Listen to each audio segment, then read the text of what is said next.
You're listening to the ESO Network, your station for all things geek.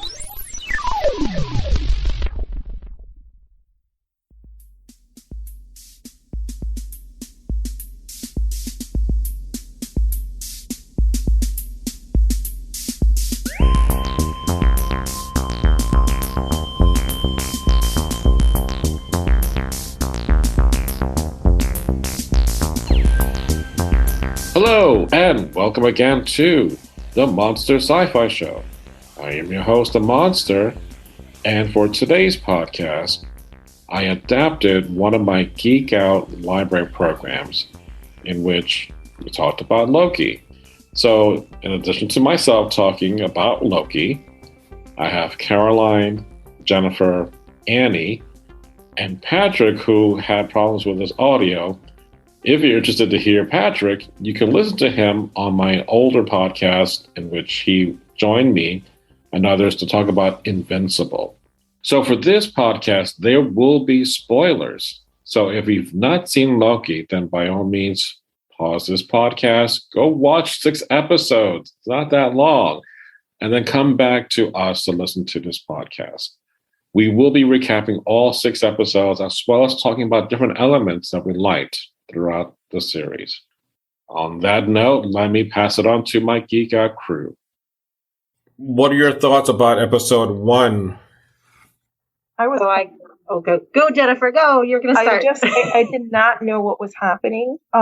Just so many things happening at once. I caught the gist that he went from where he was with the cube somewhere else, and then he was captured by these people, but I wasn't sure where it was going from there. Right. And then we meet all these colorful characters, including the little time watch, which was so cute. And I'm like, okay, this is interesting. And he sees all these infinity stones, and people are killing themselves for these things, and these people just have them as paperweights and stuff. So I was kind of like, wow, this is interesting. Yeah, I think it was definitely disorienting, that first episode, because I feel like they take you out of where we are right now with the MCU timeline, and they take us back, which is a kind of a great parallel between what they're doing to the viewer and what they're doing to Loki. So you're like, oh, let me think back to where this is in the timeline and where he's at and what has happened and what's still to come. So that kind of whole experience was pretty disorienting, but I thought it was really cool to get this, we're dropped in just like Loki is to what the TVA is and all of these new characters and what's going on. And, something that I mentioned later is like the aesthetic of it, of like how classic it looks. And yeah, Miss Minutes, the little clock, I love her. And then this little video explanation as if it's like how a bill becomes a law kind of thing. So I thought it was a really cool way to do it and to get me reinterested in a character that, I've always really loved Loki and like Norse mythology in general, but as this kind of like anti-hero villain type of person, it's like his storyline can get played out really easily. And so it kind of added a new dimension and some new life to it. Annie, what are your thoughts? I came in with no expectations. I just simply wanted to be entertained. And so I didn't come with any expectations. But as I was watching it, I agree with everyone. I was like, okay, what are you guys doing? Where is this going? But I enjoyed not knowing, and I enjoyed how the story was unfolding.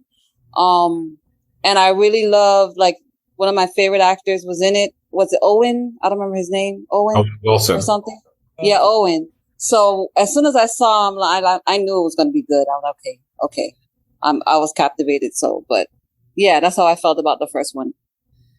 And I love the time clock as well. That the same as Caroline. The whole retro. I thought that was really smart.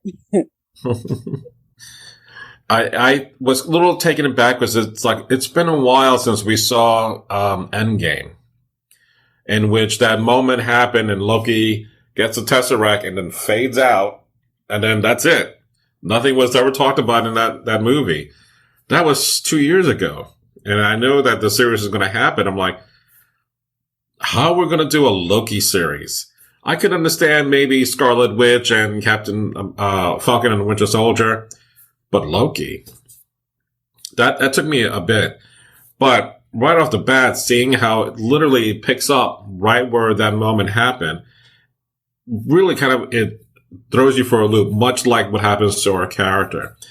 And what I love about this, it feels very procedural, like a cop show, where you have like the guy who has to be brought in to find like the fugitive to be brought in to find a fugitive, that kind of thing.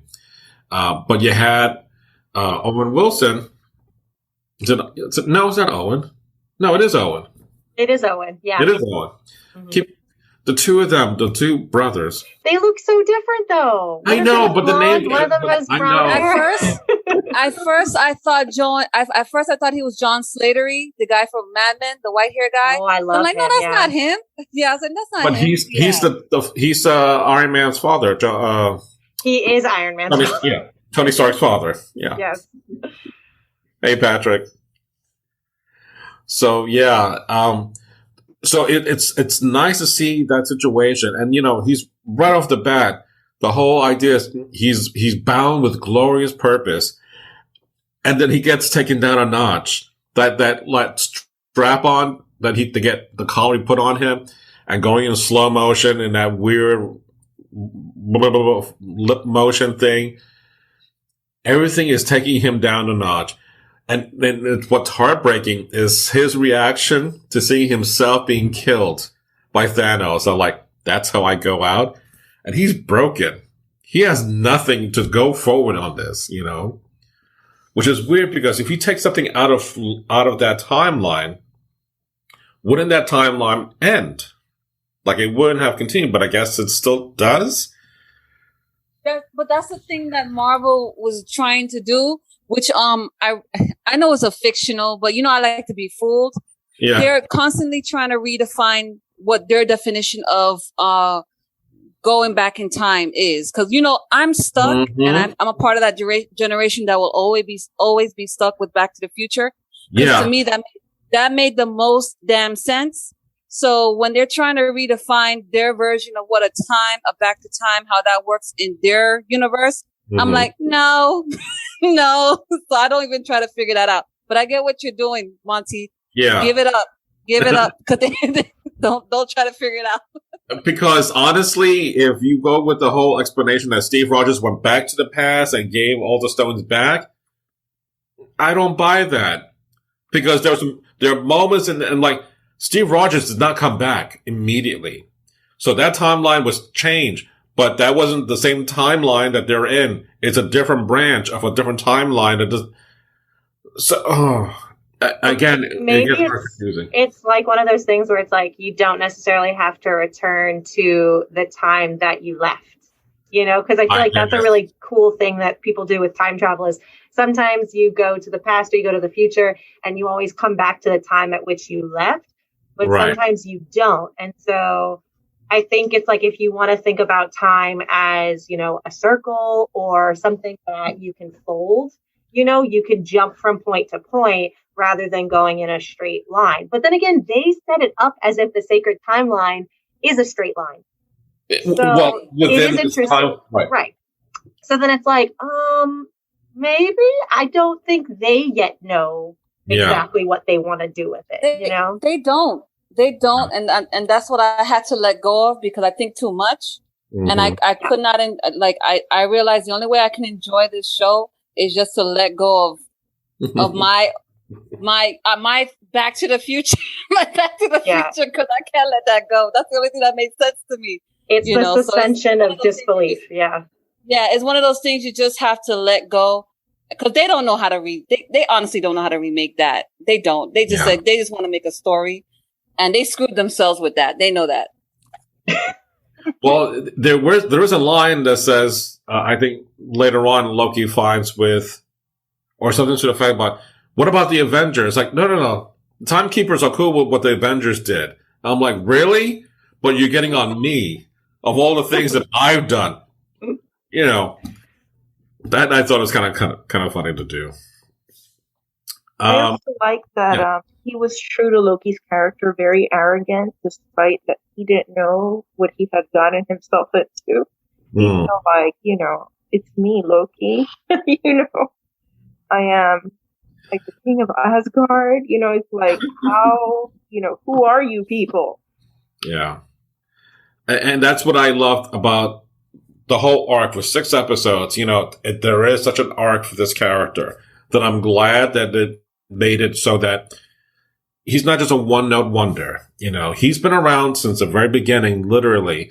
And I'm glad to see that he is now going in a different direction. As Morbius said, there's always a chance for you to go good. You can do that. He's not earning that glorious purpose. Yeah. There you go. Nice cap on that. He is earning the glorious purpose, like all of us are, right? So, Patrick, what are your thoughts for the first episode? Are you going to put it in chat? Because I'm not hearing you. Okay, one moment. He's going to put it in chat. Okay. All right, no worries. We'll read it. I hate to jump forward, but I want to ask real quick. Does anybody remember what is the episode where he's on the planet, the purple planet? Lamentus. That's the third episode. Okay, when we get to the third, there's something I do want to point out. I'm sorry. Okay. Okay, I just want to do a bookmark on that before I forget. Okay, fair enough. All right, so while Patrick is typing, let me go to the second. So we get to the heart of the matter where we have the variant, where we get to see Loki on this first mission, so to speak, to find the variant, which is he thinks he's the superior variant or the superior version of Loki. But we find that there's a second Loki that's out there that's setting up the timekeepers, that is literally ambushing them and everywhere they go, taking their, what do you call those devices? The time reset devices, the chargers, for a plan that we don't know yet, but that's what she's been doing, is taking them out. And I'm glad that we get to see this take place kind of in the future. 2050, I think it's 2050 when this starts. So by then, from now, I should be dead because I don't want to be around because they have the environmental damage across the board. And I'm like, I'm out. So go at it. I don't care about that feature anymore. I'm done. What about your kids? I'm sorry that I brought you into this world. But I'm just like, every time I listen to the news, we've gone, like, we can't pass the point of no return. We're just like, we're far gone. Hurricanes are coming. They're going to merge into tornadoes and make earthquakes movable across the world. I don't know, but it's just like, seeing that, I'm like, I'm done. Don't succumb to climate doom, Monty. I'm younger than you. Don't doom me. I've got more time to live, and I'm going to have to live on this planet that's on fire. So hopefully we can figure something out. Just saying. In any case. We'll live underground, okay? Yeah. Live underground. I mean, if we're going to follow the books, we might as well start living underground. But the clue that Loki realizes is that if you hide out in a Nexus event, such as a doomsday scenario like Pompeii, you can do anything and nothing happens because everything gets wiped out anyway. So that was kind of clever, and I love that kind of moment, that insight that he was, not that he was leaning into, but he discovered, like, oh, okay, I'm thinking about what I would do, and, like, that makes sense. So I thought that was a great episode, too. And again, the relationship between Morbius and Loki really develops nicely between the two of them. So turn it over to you guys to give me your thoughts. I agree with what you said. And I also like the character development with the officer, the woman officer, that's trying to figure out what's happening. She's like, she's trying to figure out what is happening here. Because one of the time officers had been repeating something like, I lived this. So the Loki variant had already gotten into her and kind of, brought up her memories, her actual memories. that supposedly were wiped out from them. So I like that the other officer was kind of like curious to find out, I really want to get rid of you, but I want to know, what's happening here. So it sparked curiosity in her, and I really like her character as well. I'm not sure her name is right now, but I think that it brought her into a different light as well. Mm-hmm. I think it's the one they call Hunter B-15. That's what I have written down. I don't know if they ever gave her an actual name, but yeah, I thought that was cool. Because it's like she's kind of figuring some things out. She's getting some of those clues. And then you got this like buddy cop comedy vibe that you get with Mobius and Loki. Mm-hmm. I mean, my two takeaways for the episode were, dang, that library is sick. I wish I had that library because it's like massive, it's got these huge statues in it. And I was like, I want to go there. And well, technically, you can because it's a hotel lobby that they filmed. That is, if we look up, that's what the hotel inside looks in Atlanta. In Atlanta. It's the same one I think they use in, what is it, Mindhunter? I don't know if you've seen the show on Netflix, but I think they filmed inside of that one as well. Because in Georgia, they use that hotel always. A lot, yeah. So well, it's really cool. It is very cool. Yes. On the list. But the other thing that I was kind of like, I felt kind of bad about, but I was like, I wanted to see more apocalypses. Like, I wanted to see more of those kind of like doomsday events. And like, I love, that they used Pompeii. I guess everything else was deemed like too soon, but I was like, guys, we have, thousands of years of human history. Like, show us other apocalypses. I'm curious. But yeah, I thought it was a really cool kind of build up episode. What about you, Annie? I feel the same. It was, I cruised through episode 2. It was just pure entertainment for me because I enjoyed the story development from it. Yeah. Okay. Patrick wrote this is from the last, referring to the first one. So you liked the first episode, it reminded him of the original Hitchhiker's Guide to the Galaxy. Overall, a lot of that's one of them. A lot of little Doctor Who feelings overall too, I felt. And then, old sci-fi backdrop what drew him more into the series. So yeah. There was that piece of that music, I forgot the instrument. It's called the theremin. Theremin, thank you. Has that weird kind of spooky 50s creepiness. I love that tremendously. It was one of Neil Armstrong's favorite instruments. Yeah. So I don't know if you saw First Man, but the one with Ryan Gosling about Neil Armstrong, they used the theremin for like the entire movie score. And it is a vibe. It is a vibe. Now I'm going to have to check that out. Yeah, it's really good. Okay. All right. So, and then of course we find that Loki finds the variant and the two of them duke it out, but then she scoots and then he scoots after her, and then that's how the episode's left.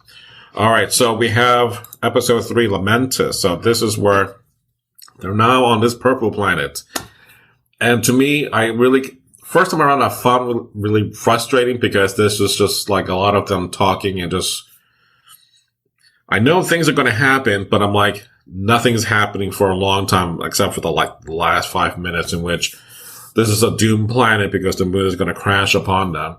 But there is a shuttle or an ark that's going to be taking off. But as we see, that doesn't go anywhere because that also gets dismantled by oncoming meteor shower. And then they're stranded on Lamentis.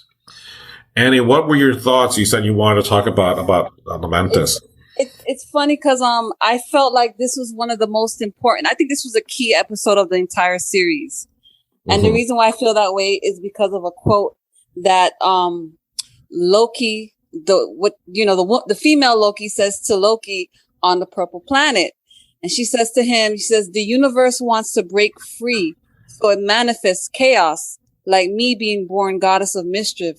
That's the whole premise of the storyline, Right. And to me, that's the point where, okay, now I get what they're doing. Now I get where this is going.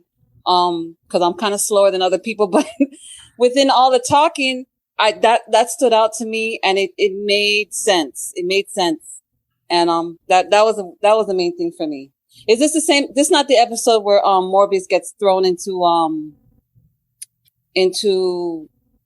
like into another planet? You know, when they delete him? No, because this is just mainly just between Sylvie and Loki. That's it. Okay. Morbius is completely out of the picture. This is just their moment together on Lamentus, which the second time around, I again, looking at this as the purpose of making these two become a thing together, that they can work well together despite the fact that she doesn't want anything to do with him.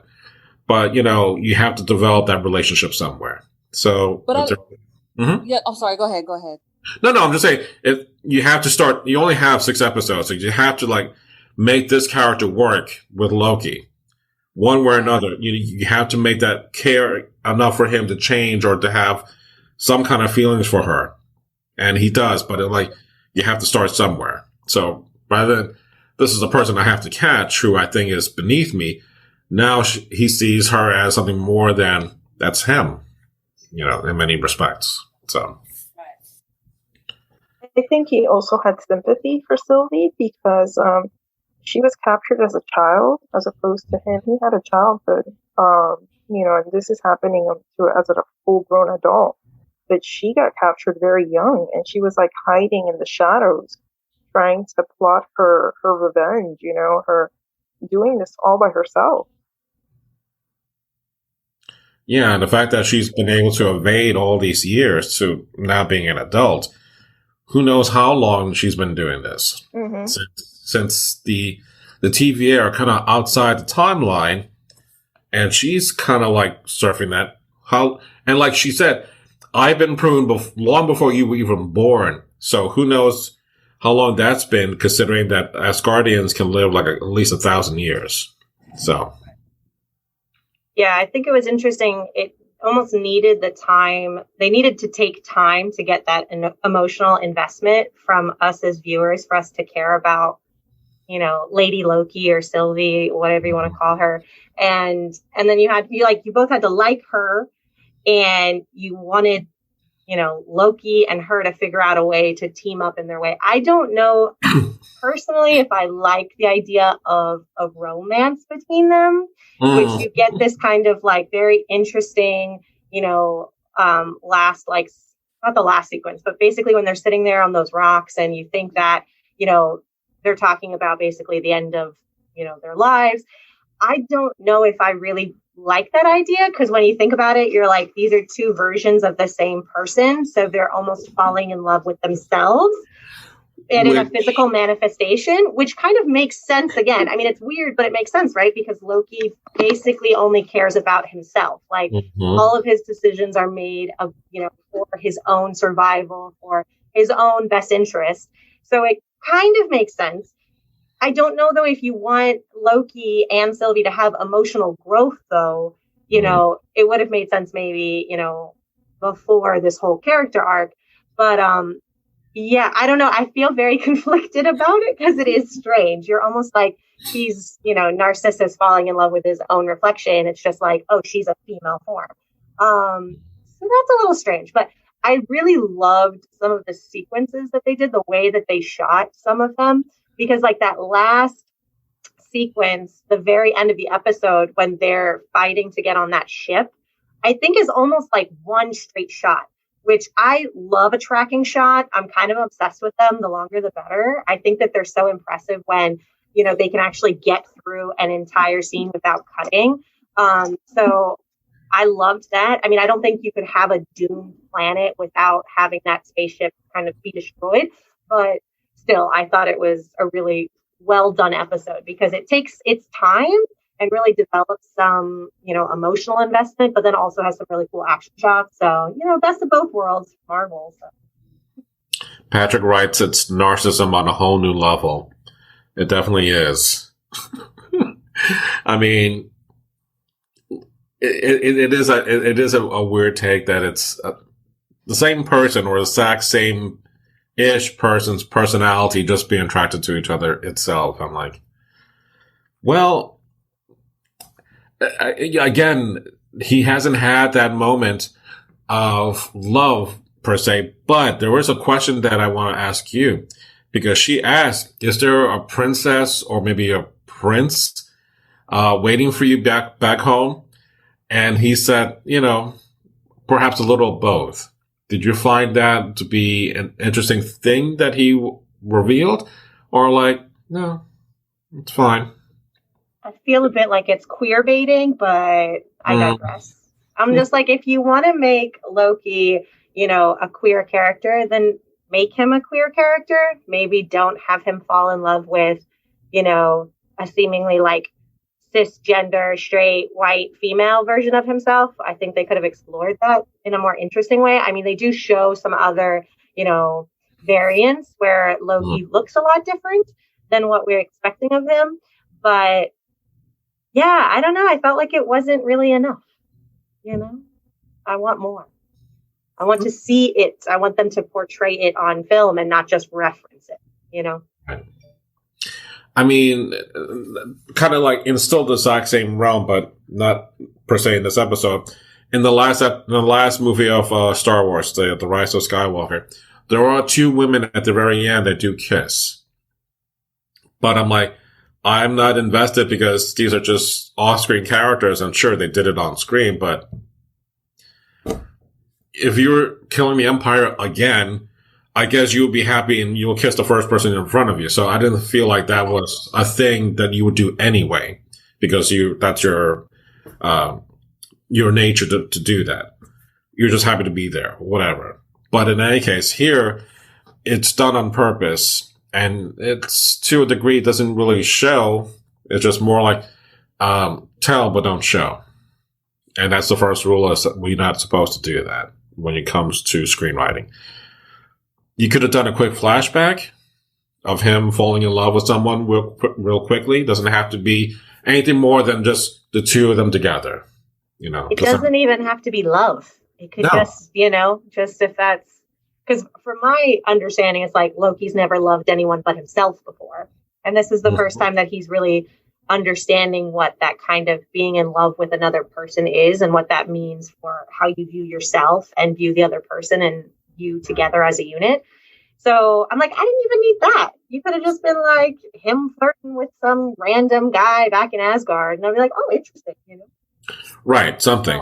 I never saw that queerness before in him until I read Mackenzie Lee, Loki, The God of Mischief, where he's interested in the witch, but he's also interested in the person helping him. So it's kind of, maybe they're referencing to that. I'm not sure exactly.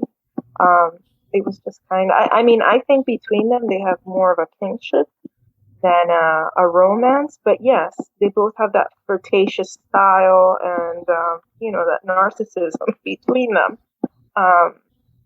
So he's just a lot of everything. Loki. So let's move on to the Nexus event, episode 4.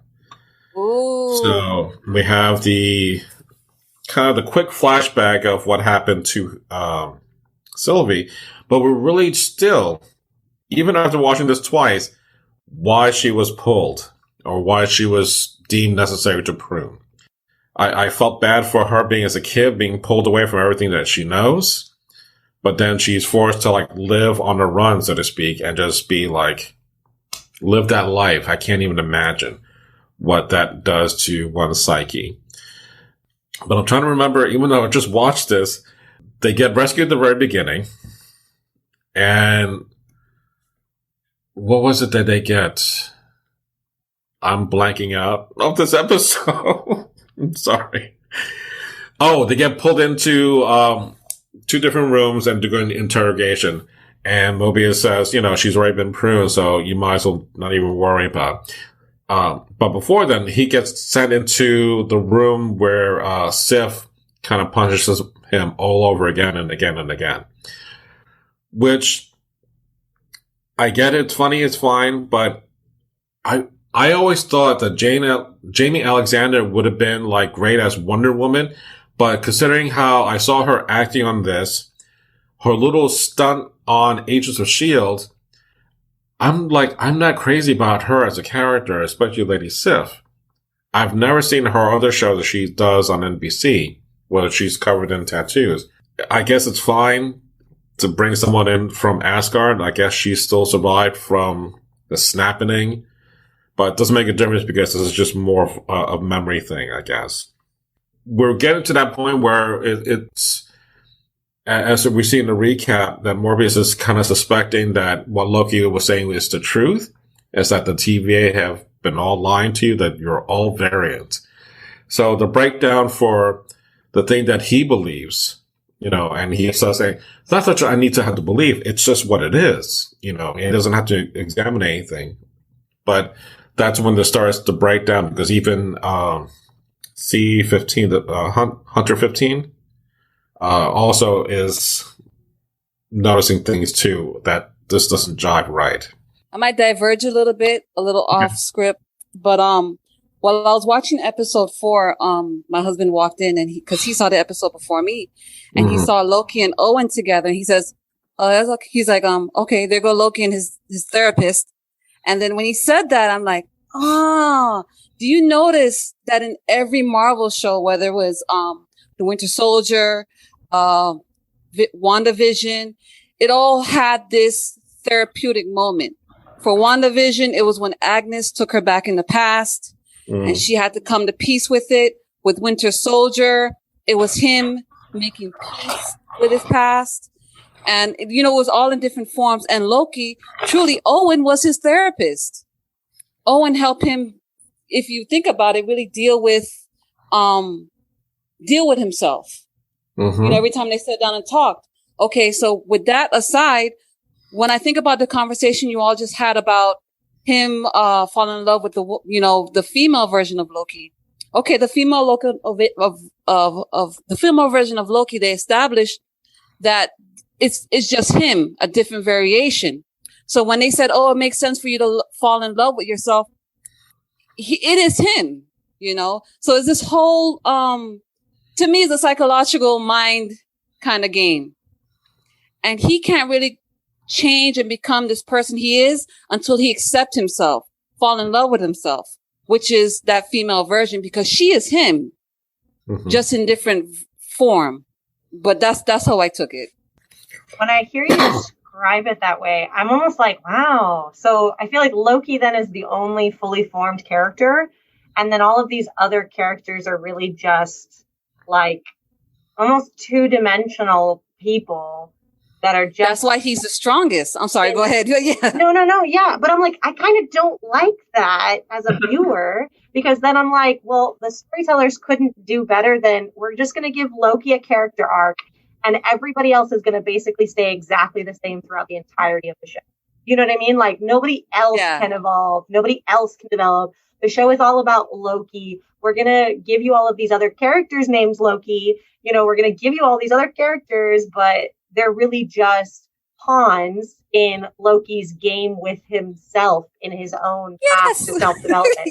But I'm like, I like the show, but now that I realize that, I'm like, oh, that's not, I mean. But that's the running theme. If you really look back at WandaVision, and you look back at the Winter Soldier, and you look back at the Black Widow, they all had that moment where they had to face the past that they were running from, come to grips with it. If they don't, they couldn't move forward and be the, protagonist where some were the antagonists, Well, it's like the hero's journey, right? Like, I think that it's all of these superheroes are archetypes.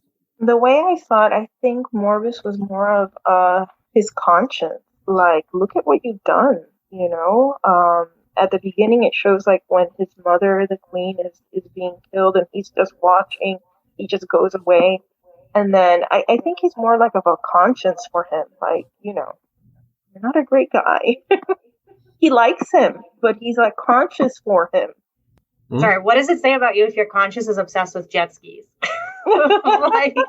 And Josta Cola. But that's only because he wanted to live a life that was taken from his memory. They don't understand that at that point. And that's what that other officer is kind of figuring out at that point, which I love her so much. And she was a main character in Lovecraft, which was on HBO. Her name was Ruby there. She's very good. I really enjoyed her character. She has a strong presence as a woman. I thought that they did good with her character. So a couple of things to add to this. I forgot to mention that Sylvie and Loki find the timekeepers. Of course, they fight, and Sylvie was able to find out that there are androids, or mindless androids, or soulless androids. But then Loki is trying to confess his feelings for Sylvie, grabs her, and then the moment gets pruned in the back, and then boom, he dissolves. So the post-credit for this is that he thinks he's in hell, but he's not. And we see the variants of himself. So just to let you know, Patrick wrote that he has not seen the last 2 episodes, but he's okay with the spoilers. So I'm sorry, Patrick. But Journey into Mysteries, if there was going to be a standout episode for an entire series for season 1, this is it. Richard E. Grant as Loki. By far won my heart out, because growing up on reading the comics, knowing that old style Loki, he nails it. I don't mind that we have like Tom Hiddleston as Loki, and it's fine. But to me, that's the classic model of Loki with the big, ridiculous horns, So, but in any case, we do see that our Loki, meets his other versions of doppelgangers, the variants, that are going to be, one of them being the Gator Loki. So, Patrick, you'll get one too. So, but I like the fact that we get Kid Loki, boastful Loki, and of course the old Loki, which is Richard E. Grant. I liked his character too, and I liked how there's storyline for him. He was like the self-actualized Loki. Yeah, that he was able to get away from Thanos and just like be able to like escape and live that life, and then look how he turned out. So I don't know what's worse: dying by the hand of Thanos, or escape into a life that you have no purpose afterwards. So yeah, that was a bit depressing. It's like there's no winning. Yeah, but that's what they were saying. They were that's what he was telling Loki. Basically, he says that we are doomed for this, because he's the self-actualized. He's reached the top. He gets the understanding. He knows who he is fully. He knows what his purpose is. He fulfilled it. And he's telling Loki, listen, we're doomed. You're doomed. This is our fate. We also find out that Kid Loki killed Thor. That was his Nexus event. Boastful Loki, I don't know if he gave any reason that I could think of. I can't think of if he said anything. But we do get another variant, which is President Loki, which they were double dealing or double backstabbing each other, trying to get power, whatever. Then, of course, that's where we get Gator Loki coming in, biting President Loki's hand and biting it off, which I thought is hysterical, which made me want to print up a 3D Loki Gator. I love that character so much. What they're trying to do is that... I'm sorry, is Gator Loki from an actual comic version? I don't know if there is, but I do know Kid Loki does exist, but who knows? At this point, I'm sure there's some reference in there, but there is a little Easter egg in which, if you look closely, you see Mjolnir in the dirt, and there's a jar and a frog trying to bust out. That's actually is Thor as a frog in that jar. Sylvie and Loki were able to get Azoth? No. What was that cloud creature? They were trying to... yeah. I don't remember its name. Okay. Whatever, the cloud creature that was protecting the gate. The scary cloud. The scary cloud. So they're able to enchant it together. But of course, this Loki, the self-actualized Loki, was able to help grasp and enchant it that way, and then he sacrificed himself for glorious purpose. So I was all coming around to him. I'm like, thank you for that. And that was beautifully done. All right, so last episode. For all time, always, we get to see the Puppet Master. Which is also a main character in Lovecraft from HBO. If you haven't Yeah, I watched know. it. When you said Lovecraft earlier, I was like, oh yeah, wasn't he in Lovecraft? Because I haven't watched it yet. But yeah, I love that guy. Mm-hmm.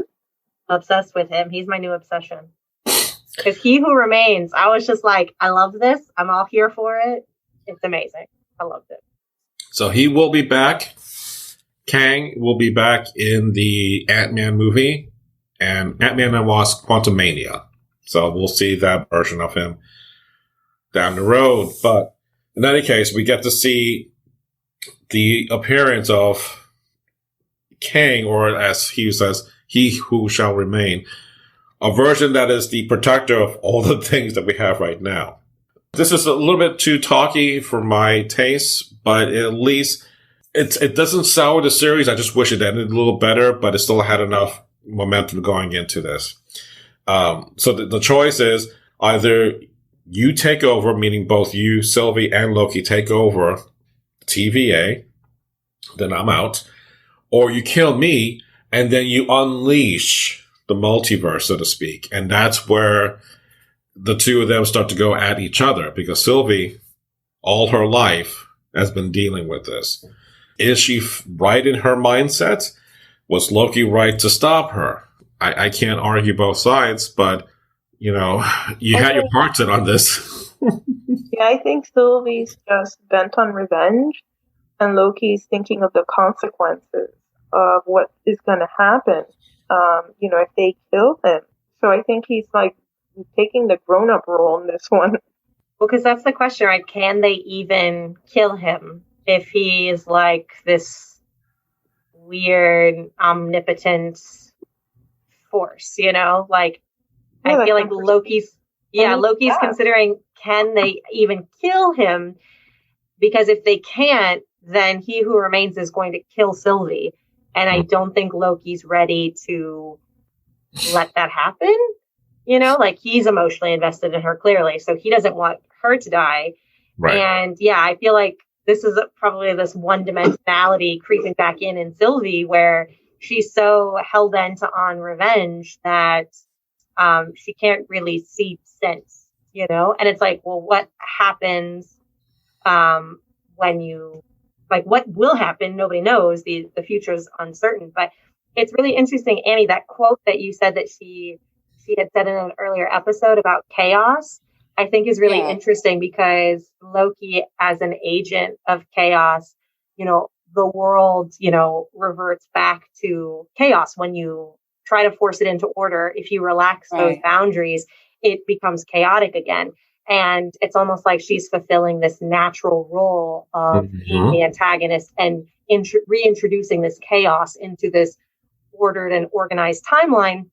So it's like, again, very archetypal. So it's like, it's necessary, but it's really interesting then to see if you we take this idea of like the two Lokis are, two faces of the same coin.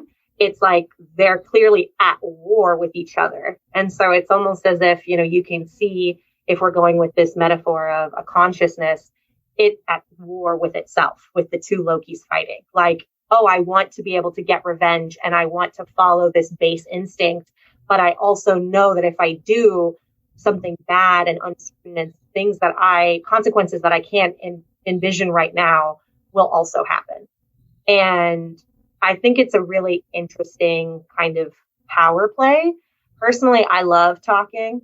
I love listening to people talk, especially like He Who Remains reminded me a lot of season 1 of True Detective, with Matthew McConaughey just kind of talking into like the ether. And you're like, what is he even saying? It sounds like nonsense.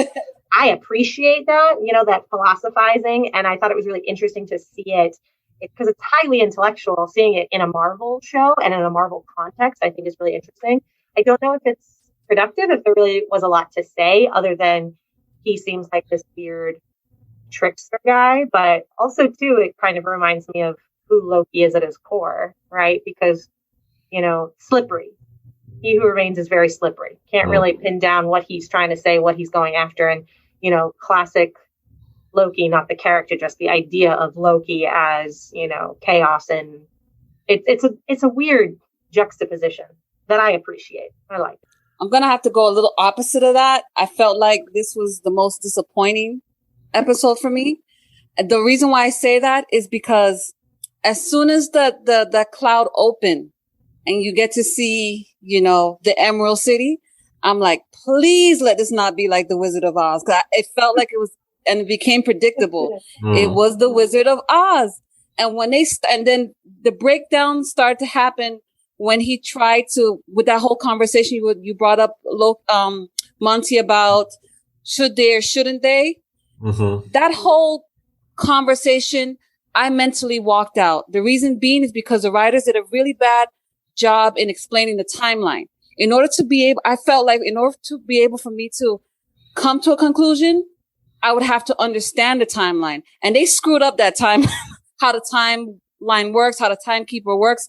So my mind was going on. I was like, this doesn't make any sense. This doesn't make any sense. I don't know if you understand what I'm saying, but I do. He gets into further conversation about the timeline. And all I can think of is there's gotta be a way to go back and just undo things, because now that it's like you guys are changing the rules again. It just didn't make it. It was stupid. To me, it was stupid. And I'm like, it in the beginning, I was like, okay, I can let go of the logistics of their idea what the timeline is.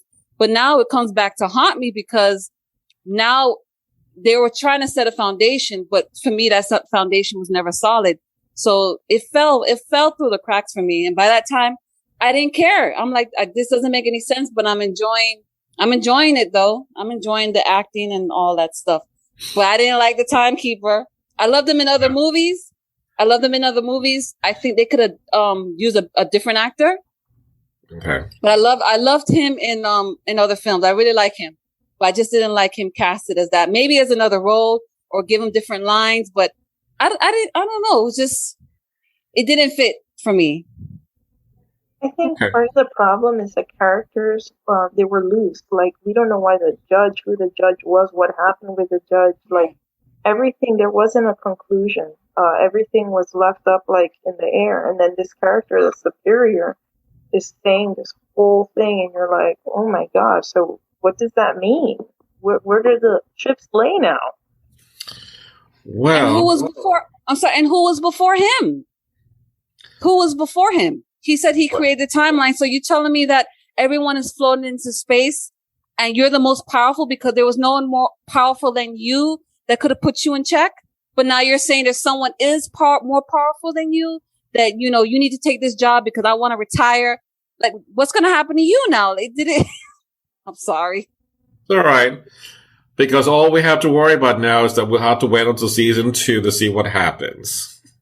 That's the beauty of all this frustration. It's like, come on, you're going to leave it like that? You're not going to explain how, Loki sees Mobius and this, I don't know who you are. What's your name? Your analysis, right? So he's freaking out. Timeline has been changed, or at least we don't know which timeline this is now. So, because things have gone awry. Because there was something here that I wanted to play, but I think I have it in the slides somewhere, but don't worry about it. So let's quickly go through because we're almost out of time. Not that I'm not complaining because I love this, but let's talk about the aesthetics. Caroline, you'd like to bring it up? Yeah, I just loved that they went with this like very classic 1950s, 60s like government aesthetic where they had like the browns and these oranges and these mustardy yellow colors, and it really like sets the scene for it. And I thought it was really interesting that like of all of time and space, they decide let's go with this very municipal look, and it's a very recognizable look. Some of our libraries can give you this vibe sometimes. So I thought that was a really a cool thing that they did because it's a little bit retro. And I also think it's interesting that it kind of fits in with some of WandaVision, like that classic kind of look. I thought that was a cool thing. It's weird that all the looks like being controlling everything. You went with a rotary phone. Yes. I love a rotary phone. It's like the timeline is breaking up. You've got all the time in the world to dial. God forbid you screwed up the number. Like, gotta start all over again. But definitely, I think it was clever that they did that. And of course, the TVA, which we know it's a sham, because there's someone else pulling behind the scene. And I love the fact that she is breaking out in search of her own free will, which is another thing that I think is really, we didn't talk about this at all, about something that's predetermined. Like, all this was already planned, as opposed to me doing this and dropping it. No, that was planned also. I mean, how are we supposed to know that was our free will, not something that was supposed to be planned? I think that's why why there's such controversy over episode 6, because it's like this idea of, almost, not to bring up controversial subjects, but it's this idea of philosophy versus religion, and like arguing against just core identity, is everything predetermined or is it not, and I think that, finding the answer to that. Everybody. So why are you going to prune everybody? Well, I mean, isn't that what happens to all of us in the end? We all get pruned in a way, So I think that's where the disappointment can lie, because the interest is in striving for answering that question, but the answer is always going to leave you left a little disappointed because it's one thing or the other, and it doesn't give you a lot of room. And of course, we have our variants, which I'm glad you put in Loki Gator. Again, can't get enough of that variant. And for a cosplay, you know how easy to say that you're a variant from anything? Like, look, I'm Bucky. I'm a variant of Bucky. I'm bald. You can do anything as a variant. That's like the easiest cosplay that someone can do. So I'm just thought about the possibility of having a costume. You don't need a costume. You're just a variant. The sacred timeline. That moment, seeing everything branch upon itself, just literally the universe breaking apart, was interesting to see that happen. Because even though you have within this kind of like narrow strait that you would have variants going back and forth, but it would still remain on this steady stream. But now it just completely opened up the floodgate, so to speak, because now... Go ahead, Kenny. I'm sorry. I was going to say that does open up a question I do have. Would that explain, like, are they trying to tie that into, I guess when everybody disappeared? It's more about, like, if you have, like, what's the timeline? Like, when Loki, okay, like, what's the timeline of that too? Like, with the Avengers, and then Loki disappeared, and the people that disappeared. Right. Is there any connection? Like, think of it as that's our timeline. That happened to us. That we got snapped. Right. There's another universe in which Thanos did not do that, and that the Avengers won before that ever happened. There was another universe where it wasn't Thanos; it was someone else. Or it gets repeated over and over again, and there's different versions of the exact same story, more or less. So there's decisions that worked, some that did not work, and then various people did the exact same thing in different positions, and so the whole multiverse means it goes everywhere. So that's why we were going to get the Ant-Man, Quantumania story coming in with the multiverse dealing with Kang. Doctor Strange is going to be dealing with the multiverse as well. Spider-Man is going to be dealing with the multiverse because there's going to be 3 Spider-Mans, supposedly, coming in with their own villains into this universe. So that's where, that's how you can explain why Tobey Maguire is different from Andrew McCartney. Garfield. Andrew Garfield. Garfield, thank you. Andrew. Versus Tom Holland.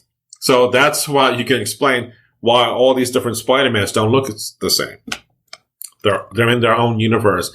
But with the multiverse breaking apart, they can come whenever, intertwine, and have fun with each other. They kind of covered. Go ahead. I'm sorry. Go ahead. No, I was just going to say, I just really hope that they get some quantum physicists to actually help them with the science behind it. Because personally, when I go and do, like when I watch certain things and it doesn't make sense scientifically, I get so turned off by it because I'm like, oh, this doesn't make any sense, you know? So if you go against the science, you're going to make an enemy of me. So I just hope that they get somebody to help them with developing that idea. Yeah, go back and check your map. Wow. And of course, he who remains is at the end of all this. So I'm interested to see if we're going to get the comic book version of Kang in that kind of weird outfit that they have him in the comics. So again, I was kind of like, that doesn't look like him. But as he said, I go by many names, and one of them is Conqueror, which is one of his titles, King the Conqueror. So, but we'll see what happens. So this is the slide that I was looking for. If you have not seen this, at one point, they kind of synced up a moment in which He Who Remains is talking about what's going on, as well as what's happening in WandaVision at the very end. So at one point, he stops and sensing something. When you look at what is happening in WandaVision and that moment, I see that scene happening in which Wanda is becoming the Scarlet Witch. It kind of works a bit together on that level. So he's sensing something and he has like this kind of reaction to that. So again, she is going to be part of the multiverse or open up a whole new universe, so to speak. So because now she's the Scarlet Witch, that is also could be a Nexus event in itself. That was not predicted. Because he says up to that point, I don't know what's going on from this point on. Your guess is as good as mine. I don't know. This is like a brand new start because he has no idea what's going on. So when that happens, if you remember at the end of WandaVision, she's in the cabin and she's doing whatever. And then she hears her kids. If the multiverse is now exploded and comes alive, in that multiverse, her kids are out there. And that's how she hears them. So that's where I'm like, oh, it kind of plays into itself. So that's how I can see it working on that level. I just hope that they don't use it as a do-over. You know, I feel like sometimes they use this like, oh, it's a Deus Ex Machina and we're going to get all the characters we want back. You know, I'm just like, I'm hesitant. Well, I know. One of the things that like the DC was trying to do with the extended universe is like we could have done a multiverse. You could explain the different variations of Batman and all that. But Marvel's going to get there first, so. Always one-upping them. Constantly. All right, so in our library, we have, of course, in Hoopla, which I love tremendously, the Loki soundtrack. If you've not heard it, I highly recommend listening to that for a bit. And then we also have the different Loki comics, the Journey to Mystery comic that I mentioned earlier, in which episode 5 was named after. So I'm really happy that we have that in our collection. And then this, the hair flipping. I could not believe how much hair flipping he did. And I'm like, I'm being jealous. Oh, thanks, Annie. Thank you for that. Wow. Wait. That was perfect. Annie wins today. Annie wins. You win. I will say, in his defense, Okay, one, this show is a whole thirst trap for Tom Hiddleston, right? Thank you. This is what they made the show because everyone loves Loki. Tom Hiddleston is hot. They wanted to see more of him, so we get 6 hours. In his defense, my boyfriend has the same length of hair right now, and it is really hard to put up into like a ponytail or anything and still look masculine. You know, so I will say his hair is too short to put up unless he's using like barrettes or something. So he has to keep flipping it to get it out of his hair. The struggle is real. The struggle is real. But hey, I don't mind the struggle. I'll watch the whole struggle. I'll watch it again. Annie and I will be watching the show again just for Tom Hiddleston. Annie? Don't worry, Monty. My hair can't flip either unless I'm wearing a weave.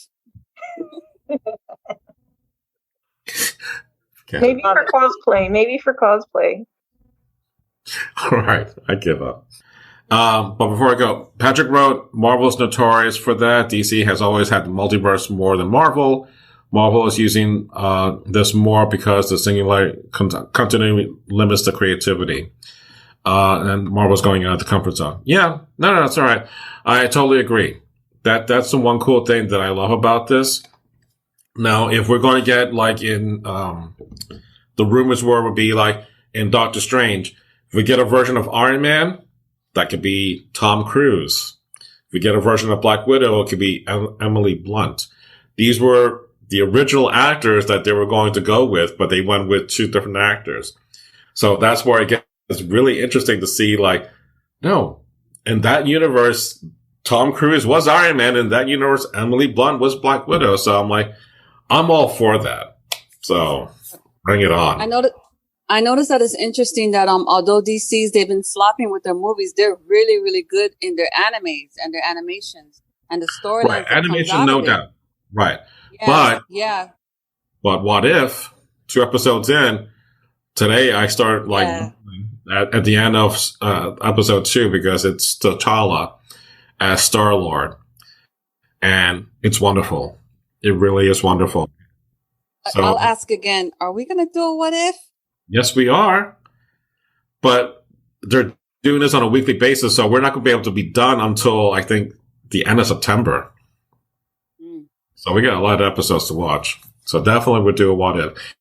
And if we do the recap, that it's too much in one episode, or one sitting, I'll do like part 1 and part 2, like I will do with Stranger Things later on. If it becomes too much, too unwielding, we'll just do 4 or 5 episodes or something like that and just separate it. Yeah, they really are pushing what if. Using DC's playbook, I know. DC has the Elseworlds, which I wish they get on their butts to do, but, whatever. But in any case, I'm really happy you guys came today. So thanks for today's Geek Out. And, wow, we did great. I'm really happy. I had a crappy day, but you guys made it better. Oh. Just remember, Annie, I know where you work. Bye. Oh, she calmed down. She really did.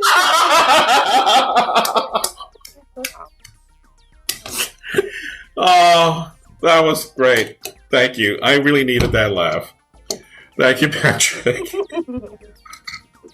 Thank you, Caroline. Thank you, Jennifer. Bye. Thank you, everyone. Today was fun. All right. Bye. Bye. All right, so that's going to be the end of today's podcast. And I do hope that you've enjoyed our topic, as well as maybe encourage you to come to our future Geek Out Library program. But in any case, remember, you can always follow me on the various social networks. You can always email me at monstersci-fi-show@gmail.com with any comments, questions, or things you would like us to do in the future as far as library programs. Or my regular stuff. Either way, email me. Don't be bashful. Thank you for listening to us on the Monster Sci-Fi Show. It's sci-fi from a certain point of view. Good night.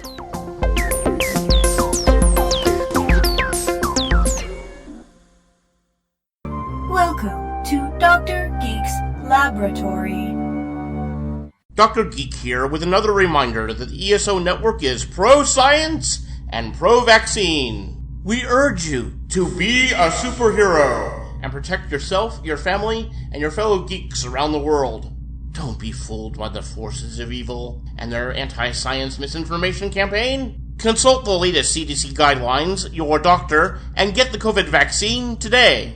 Time to grab your pillow and join the Geek Father and Little Bit for discussions on current, nostalgic, and speculative happenings in pop culture. Nerd news, fandom histories, deep dive discussions, reviews, and more. It's like listening to your closest friends have a nerdy conversation. So sit back, relax, and let the Blurred Nerds podcast embrace you with their warm, goofy goodness. It's Nerd Goals for your ear holes, right here on the ESO Network. This has been a broadcast of the ESO Network. Be part of the crew and help support our shows by donating to our ESO Patreon or by shopping at the TeePublic store, which can all be found at www.esonetwork.com. The ESO Network, your station for all things geek.